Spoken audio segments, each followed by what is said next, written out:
Good morning दोस्तों, आप सब आई होप अच्छे होंगे। मैं मेनली यूपीएससी वाले बच्चों से थोड़ा सा बात करना चाहती हूँ because I am an aspirant.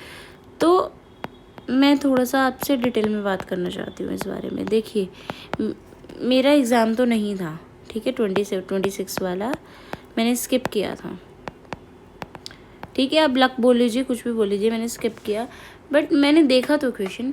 और आप लोगों को तो मुझसे ज़्यादा पता है, जिसने जिसने जाकर दिया है वो मुझसे ज़्यादा जानता है, क्योंकि मैंने तो ऊपर से दिया, आप लोगों ने परफॉर्म किया है भाई। वहाँ बैठकर बेहोश होने वाला पेपर तो था वो, अगर आप लोगों ने किया वही बहुत बड़ी बात है। मुझे एक चीज़ जाननी है। मैं अभी ना क्वेश्चन बाय क्वेश्चन पढ़ रही थी, वो प्लेस्टोसीन वाला कि वो यमुना में जाता है एंड सतलज जो है यमुना में जाती है, इनमें से एक ट्रिब्यूटरी। ये देखो मुझे क्या समझ आया ना, जैसे पहले क्या देते थे, यहाँ असर्शन दे दिया, यहाँ रीज़न रीज़न रीज़न और बताया, फिर यहाँ पे दे दिया बताओ स्टेटमेंट 1 जो है 2 को एक्सप्लेन, मतलब 1 and 2 1 को एक्सप्लेन कर रहा है, या 3 1 को एक्सप्लेन कर रहा है, इस तरह का ऐसा कुछ चीज़ थी। अब इन्होंने क्या कर दिया है ना, यहाँ असर्शन तो लिख दिया ये लाइन में, ये नहीं बताया कि ये तीनों रीज़न है, रीज़न कुछ लिख दिया है, बताओ इसका असर्शन क्या है। मतलब पहले आपको ये पढ़ना है, बिकॉज लगा के ये पढ़ना है, तब आंसर आ रहा है, पढ़ना उसको। आंसर अगर ऐसे पढ़ोगे ना तो आंसर शायद आ जाएगा, शायद वही आंसर है, मैंने कहीं नहीं देखा है, ठीक है। चलो इस बारे में आंसर वंसर छोड़ते हैं। और एक तो इतना मज़ेदार, ओ हो एथिक्स का क्वेश्चन दे देंगे जी। और एक मैंने देखा भारतमाला प्रोजेक्ट, और एक मैंने देखा, क्या देखा था, अब तो भूल भी गई, मॉनेटरी पॉलिसी कमेटी की जो हिल्टन यंग कमेटी थी, जाकर देखो यार। मैंने एक शॉर्ट्स बनाया हुआ, उसमें ना मैंने हिल्टन यंग कमेटी के बारे में ना 2-4 चीज़ें लिखी हुई है, उसके ऊपर डिटेल में क्वेश्चन था। देखो मैं क्या बोलना चाह रही हूँ। देखो देखो देखो देखो देखो मुझे ना क्या समझ आ रहा है, जल्दी से बात करके मैं चली जाऊँगी। आप ना जितनी सेल्फ स्टडी करें यार उतना अच्छा है, क्योंकि ना यार कोचिंग हमें लिमिटेड, छोड़ो कोचिंग के लिए मैं कुछ नहीं बोल रही। देखो सेल्फ स्टडी का मतलब क्या होता है ना, अगर मुझे ऐसा समझ आ रहा है, अगर आप लोगों ने मान लीजिए GS1 है, ठीक है ना, उसमें मैं मेंस की बात कर रही हूँ, मेंस की बात करते हैं, ठीक है ना। उसमें GS1 में आर्ट एंड कल्चर आता है, मानते हो? आर्ट एंड कल्चर में डांस आता है, मानते हो? डांस, सिंगिंग और ये म्यूजिकल इंस्ट्रूमेंट सब टॉपिक है। चलो डांस में आपने किया, तो डांस में आप ये लिख देते हो, हाँ भरतनाट्यम बड़ा अच्छा है, यहाँ का है, ये है वो है, बस ऐसे लिख देते हो, बस नहीं ना। उसमें किस ईयर में आया, भारत रत्न किसको मिला है, फेमस कौन कौन फेमस कौन कौन है, मुद्राएं कौन कौन सी है, इससे रिलेटेड बाहर क्या क्या हुआ है और न्यूज़ में क्या कह रहा है, ये 6-7 पॉइंट करते हो। आगे बढ़ते हैं। ये 6-7 पॉइंट करने के बाद फिर आप मान लीजिए डांस हो गया, म्यूज़िक में आप कर्नाटिक म्यूज़िक, ये म्यूज़िक बहुत सारे म्यूज़िक होते हैं, नाटक या कोई भी म्यूज़िक होते हैं वो करते हैं, उसके बहुत सारे इम्पैक्ट, बहुत सारे जो, जैसे कि न्यूज़ में किस ले रहा है वो, उससे रिलेटेड फेमस वर्क्स क्या हुए हैं, उससे रिलेटेड फेमस लोग कौन कौन है, भारत रत्न या अवार्ड वगैरह कौन कौन से मिले, सारे पॉइंट करते हो, लिखते हो मेंस राइटिंग में, है ना। तीसरा आ जाता है मेंस हो गया, मतलब GS1 हो गया। अब आ जाते हैं सेकंड पॉइंट में, GS2 में इंटरनेशनल रिलेशन। चलो इसको छोड़ दो, GS2 नहीं, जो इकोनॉमिक्स वाला है ना, उसमें क्या करते हो, अगर RBI का पॉइंट आया तो मॉनेटरी पॉलिसी कमेटी करेंगे, उसमें बताएंगे हम हिल्टन यंग कमेटी में ऐसे आया है। उससे रिलेटेड अगर बहुत डिटेल में क्वेश्चन पूछ दिया है कि हाँ भाई मनी फ्लो ये वो होता है, तो उसके हम लोग करंट इवेंट को इंक्लूड कर करके, तो क्या आपको पेपर ऐसा नहीं लगा क्या, पेपर इस टाइप का लगा या नहीं लगा आपको, मुझे ये बता दो बस। नहीं लगा तो बोल दो कि नहीं लगा। पता है मैंने क्या एनालाइज किया, आप लोग जिसने दिया है यार वो मेरे से अच्छा, बहुत ज़्यादा अच्छा बता पाएगा, बट मुझे तो ये सीधा सीधा मेंस ओरिएंटेड लग रहा है।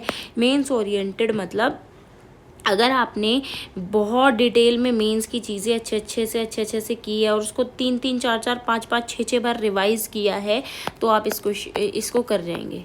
मतलब ये अटेम्प्ट वो ले जाएगा जिसने मेंस की बहुत बहुत प्यारी प्रैक्टिस की है, ठीक है, जैसी मैंने बताई है वैसे किए वो ये ले जाएगा, मुझे ऐसा समझ आ रहा है। अगर ऐसा कुछ है तो ओके, आप मुझे बताइए, नहीं है तो भी बोलिए, कमेंट कीजिए, ठीक है। अगर ऐसा मांग रहा है यूपीएससी तो हम ऐसा कर लेंगे, मुझे तो ऐसा समझ आ रहा है। बाकी आप लोग देखो, अगर आपको कुछ और लगता है तो कुछ और, तो बाकी देखते हैं, ठीक है। मतलब ऐसे कर सकते हैं, जैसे GS 1 के ही ले लो।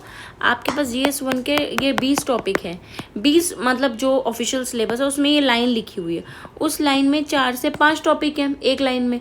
तो हर एक टॉपिक पे 2 3 4 5, हर एक टॉपिक को 2 से 3 दिन दो, और उसके डिटेल में सर्च करना, डिटेल में क्वेश्चन आंसर राइटिंग वगैरह करना, नोट्स बनाना उसका प्रॉपर से, हर एक पॉइंट का। चैट जीपीटी है, उससे सारी चीज़ें पूछना, करंट में क्या चल रहा है, फेमस कौन है इनमें, ये सारी चीज़ें पूछ के आप जब प्रॉपर से नोट्स कैरी हो जाएंगे ना, मुझे लग रहा है कि वही जीत पाएगा।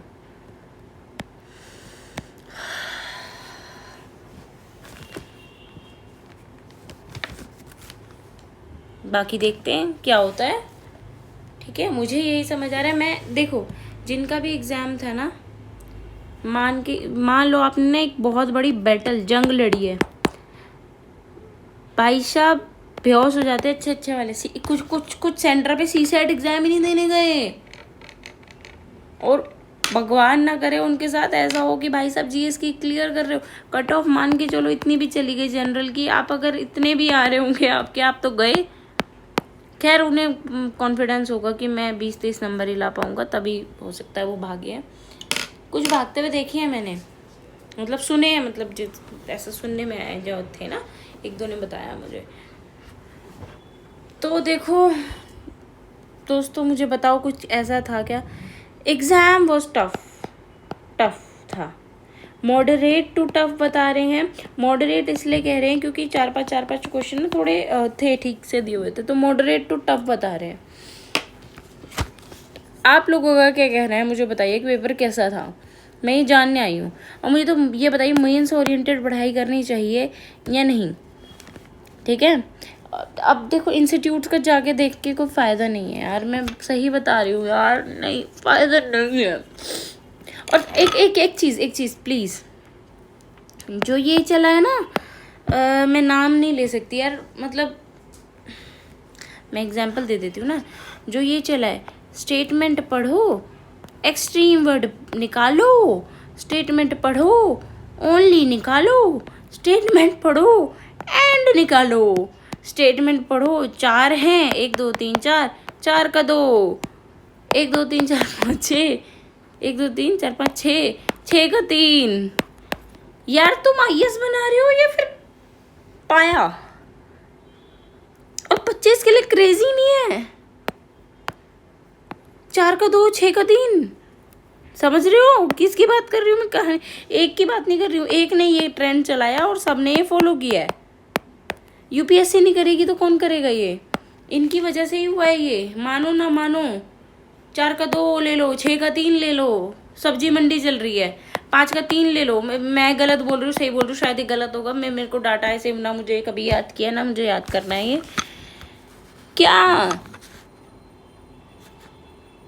ये बात ठीक है, कुछ ठीक होती है कि मिनिस्ट्री ऐसे हमेशा गलत देती है और कुछ चीज़ें फॉलो करती है, बट ये 4 का 2, 3 का 6, 6 का 3, मतलब I don't know the exact data, but समझ रहे हो मैं क्या कह रही हूँ।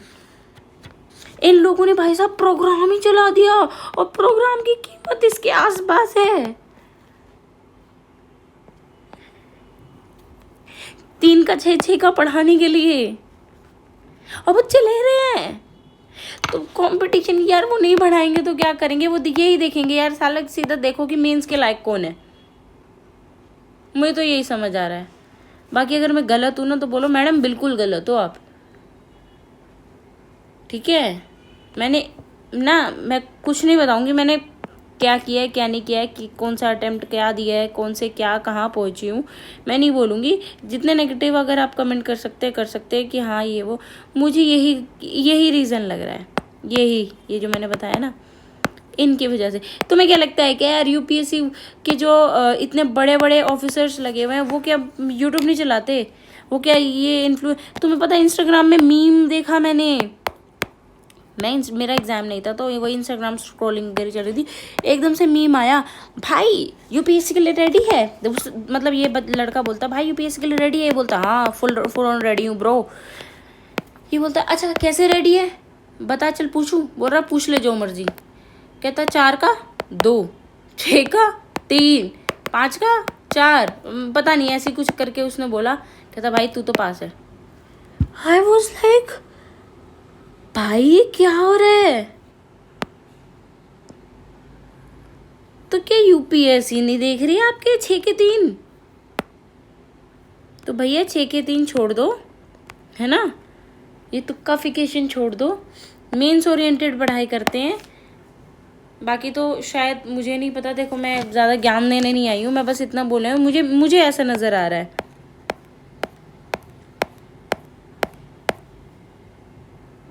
ठीक है, मेंस ओरिएंटेड नज़र आ रहा है मुझे, बाकी तो देखते हैं क्या होता है।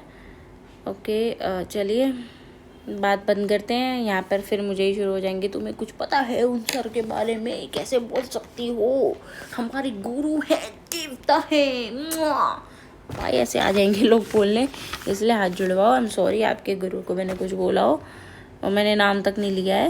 एक गुरु नहीं है, 2 गुरु नहीं है, 10 12 15 गुरु हैं ऐसे ऐसे मार्केट में, और 10-15 गुरु का मतलब हो गया 10-15 लाख बच्चे, 10-15 लाख नहीं तो 6-7 लाख बच्चे मान लो, आधे आधे मान लेते हैं, है ना। तो चलिए अभी के लिए बंद करते हैं, बने रहिए मेरे चैनल के साथ। देखो प्रॉफिट, हम अपना बात करते हैं, अपनी भी बात कर लेते हैं। मैंने प्रॉफिट एंड लॉस डाल दिया है दोस्तों, जाकर देखिए कैसा लगा। कुछ चेंज करना है ना तो प्लीज़ बता दीजिए, मैं सारे टॉपिक मैथ्स के जो है ना वो करा दूंगी बिफोर एसएससी। ठीक है, एसएससी से याद आया, एसएससी की क्वेश्चन भी वो पूछ रहे हैं, तो आपको चाहिए तो वही प्रमाण सॉल्यूशन लूसेंट वगैरह मैं ये सब डाल दूंगी, और एनसीईआरटी तो हमारी चल ही रही है। लाइक एंड सब्सक्राइब कीजिए, थैंक यू।